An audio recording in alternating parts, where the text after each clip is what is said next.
memang belum sempurna. Ya. Itu yang sedang kita coba, bukan kita upayakan gimana caranya supaya yang tadinya jauh panggang dari api itu kita dekatkan gitu ya, prakteknya. Dan itu memang dimulai dengan apa? Dimulai dengan memberikan pemahaman dulu mengenai bagaimana sih undang-undangnya sebetulnya. Betul. Terus sejauh ini sudah sejauh mana sih ini kan yang berusaha sebenarnya usernya ya, promotor atau sebagian besar mungkin user gitu. Iya. Sejauh mana sih sosialisasi LMKN ke para user ini, mungkin pemilik hotel, pemilik mall, resto, promotor yang tidak mau bayar? Intinya upaya-upaya damai, upaya-upaya pendekatan dengan cara mediasi sudah kita lakukan lewat asosiasi dan segala macam ya. Karena kita sadar yang tadi saya bilang, undang-undang ini kan menjaga keberlangsungan ekosistem, bukan hanya untuk menjaga 1-2 orang aja gitu. Kembali loh, siapapun yang punya nomor induk kependudukan selama dia pencipta, dia punya hak untuk mendapatkan royalti. Jadi bukan 1-2 orang yang ada di Jakarta aja, bukan. Itu seluruh Indonesia loh. Karena kita bicaranya di level undang-undang.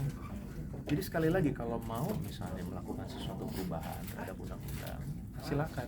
Tapi seperti tadi dibilang upayakan dengan cara yang benar, dengan cara yang konstitusional juga, dengan cara yang sesuai hukum juga. Apa?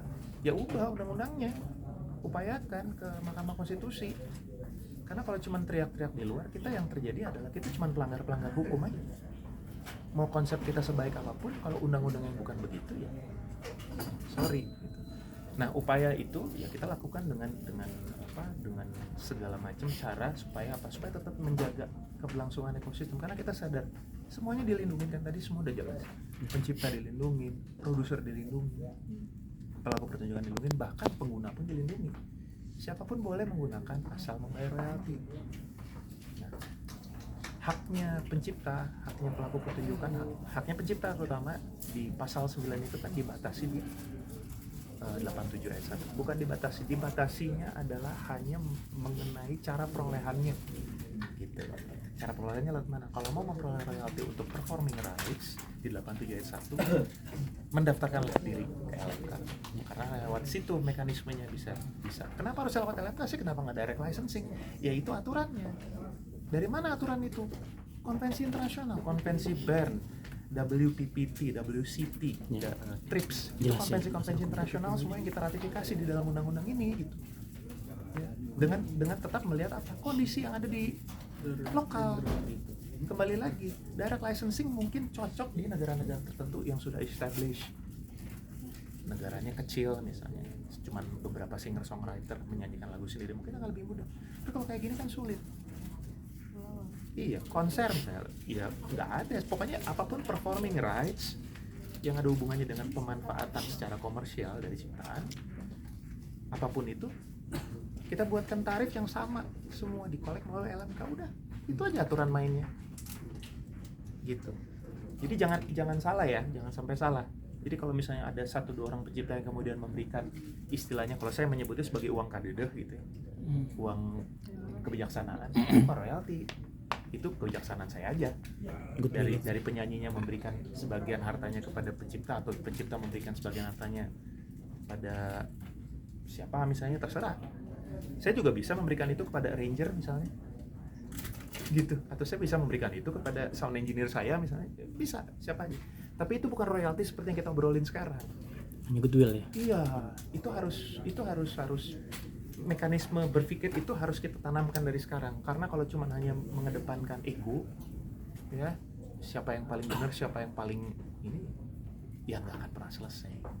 Dan kita harus berpikir gini, siapapun itu dengan pesonanya, dengan karismanya, dengan seberapa banyak follower sosmednya, dengan seberapa banyak sering dia bermain di sosmed, dia harus mulai berpikir bahwa apa yang dia katakan, apa yang dia lakukan itu punya dampak. Ya, mungkin buat dia gampang, dia sih gampang mungkin suatu saat kalau misalnya kepepet, dia tinggal matiin sosmed, matiin akun, bikin akun baru. Tapi dia pernah berpikir nggak bahwa jejak digital dia itu akan berdampak pada orang-orang lain? Gitu. Dengan konflik kemarin itu, ini tidak sedikit konflik di grassroots yang terjadi gitu. Pada perang nih pencipta dan penyanyi sekarang, pada takut sekarang.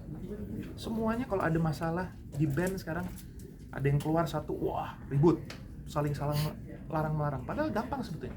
Kalau mau gampang ya, ketika bikin band, bikin kontrak dari awal.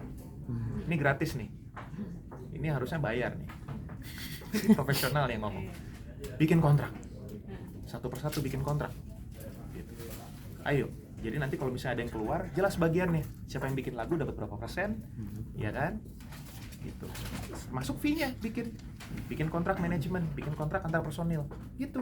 Supaya nanti pas giliran ada gonjang-ganjing apa-apa, gampang nih. Kita kan proyeksinya harus jelas. Sekarang mungkin bandnya mungkin cuma band ecek-ecek cover, tapi nanti kan siapa tahu jadi band sekelas Coldplay misalnya, kita nggak pernah tahu. Disitulah mulai itu kan hitung-hitungan duit mulai keluar. Jangan mulai dari situ kita mulai wah sadar terus nanti larang-larang. Primitif buat saya sih kalau harus begitu ya, apalagi kalau harus mempertentangkan, meributkan pencipta, siapa yang lebih penting, pencipta atau penyanyi.